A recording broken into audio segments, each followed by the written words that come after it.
Hi pretty viewers! Welcome to Marichus Vlog. In for today's video ay magre-reaction video muna tayo about dun guys sa resort na nag-viral. So disclaimer lang guys, hindi po ako yung mismong caretaker ng resort. Bale, magre-reaction video lang po tayo kasi guys, ang work ko din ay isang caretaker. Kaya yun guys, ang gagawin muna natin ay panoorin muna natin yung mismong video. Labas ng sama ng loob ang isa sa mga may-ari ng isang private resort sa Barangay Bukal, Calamba City sa Laguna. Matapos ng napakagandang resort ay bababuyin lamang umano ng mga guest. Sa binahaging video ni Jayran Rex Rebel Moreno sa kanyang social media, makikita ang maduming swimming pool at sa ilalim nito ay makikita ang mga itinapon na mga mesa at upuan. Kasama rin sa nalubog sa naturang pool ay ang water dispenser at iba pa. Sa hiwalay pang video, nagmistulan ring beach ang pool dahil na rin sa pinaglalagyan pa ito ng mga buhangin.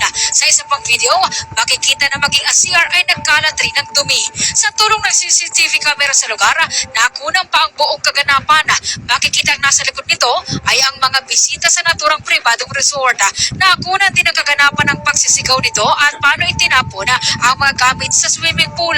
Marami naman ng mga kapwa resort owner ang kinondena ang pangyayari, mas lalo pat pinaghirapan ang naturang negosyo.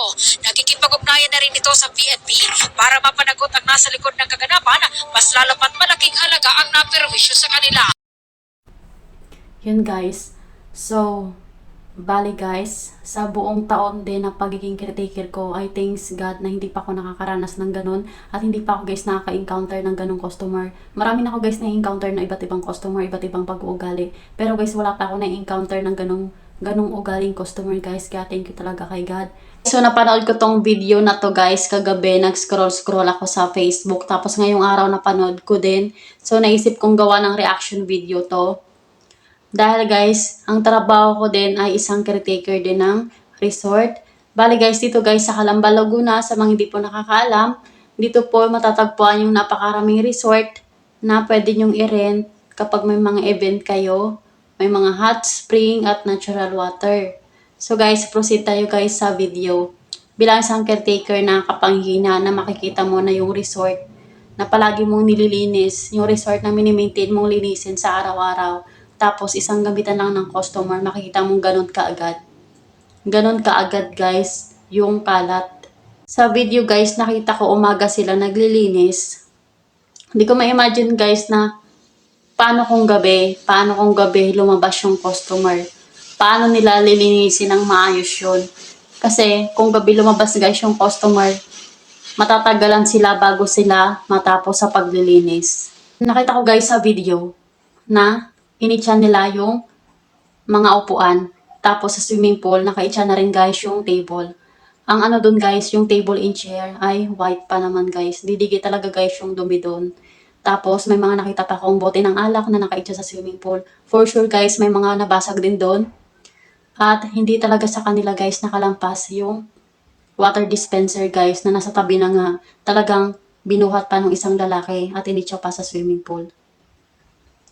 At dun sa video guys, nagmistulang beach yung swimming pool. Gawa ng ihawan. Yung ihawan guys ay initsa din nila sa swimming pool. Kaya nagkalat-kalat yung mga uling siguro yun. Kaya nagmukhang putik na yung swimming pool guys. Grabe. Grabe yung ginawa ng customer sa swimming pool. Masyado nilang sinalaula yung swimming pool guys. Yung resort, masyado nilang sinalaula. Bilang isang caretaker guys, bago pumasok yung customer, sinisikap naming maging malinis. Sinisikap naming linisin ng maayos yung resort. Nang sa ganun, bago kayo pumasok ay wala kayong masabi sa amin na nagbabayad kayo ng tama tapos dadatnan nyo yung resort na makalat. Kaya kami guys, ginagawa namin lahat para kapag dumating kayo ay malinis. Minsan nga guys, bilang isang caretaker, naka-encounter kami na may customer na wala pa yung tamang oras ng pagpasok nila, napaaga lang yung punta nila, at nasasaktong naglilinis pa kami guys, hindi talaga namin pinapapasok. Pinaghihintay namin sa labas guys hanggang sa maging sakto yung time ng pagpasok nila, tsaka namin sila papasukin. Kasi guys, nahihiya kami bilang caretaker, nahihiya kami papasukin yung guest na madatnan nila yung resort na makalat pa. Tsaka guys, ang paglilinis lang namin ay 2 oras kapag may kasunod yung customer. Kapag walang kasunod yung customer, inaabot kami ng 3 oras kasi hindi namin kailangan magmadali.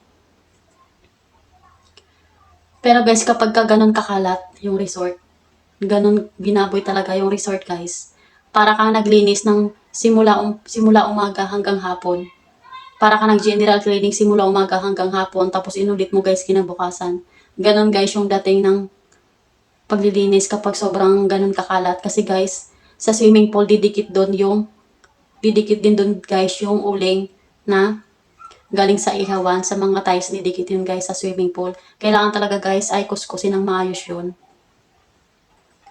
So guys, para sa mga customer, gusto ko lang sabihin sa inyo, hindi ko nila lahat ha, kasi guys, may mga customer na sobrang linis nilang gumamit ng resort, at may mga customer talaga na ganun yung pag-uugali nila.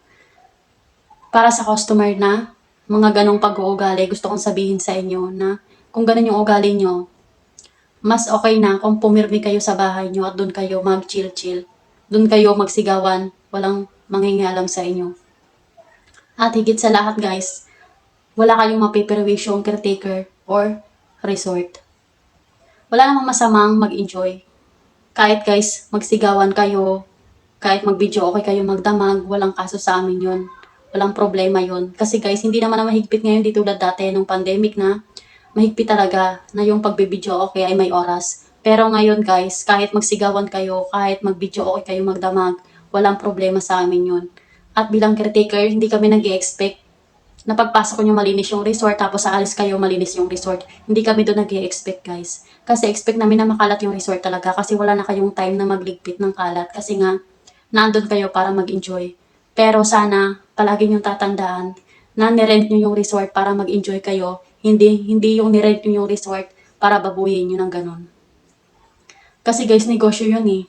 Kung masakit sa bilang caretaker, kung masakit sa caretaker na makita yung resort na ganun, mas masakit sa may-ari ng resort na makita nila na yung resort ganun kalala na ginawa ninyo.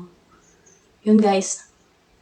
At sana maging lesson to sa lahat ng mga customer na ganun yung pag-uugali. Sana kung ganun yung pag-uugali nyo, huwag nyo nang dadalhin sa ibang bahay o huwag nyo nang dadalhin sa ibang resort.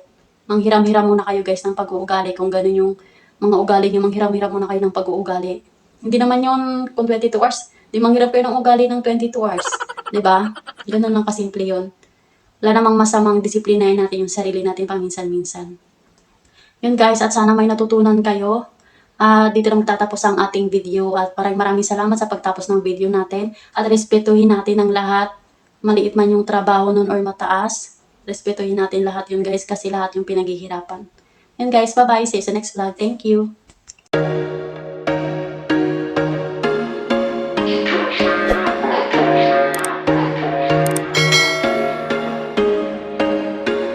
There was once a day that I would pray for you. I'd go and miss me.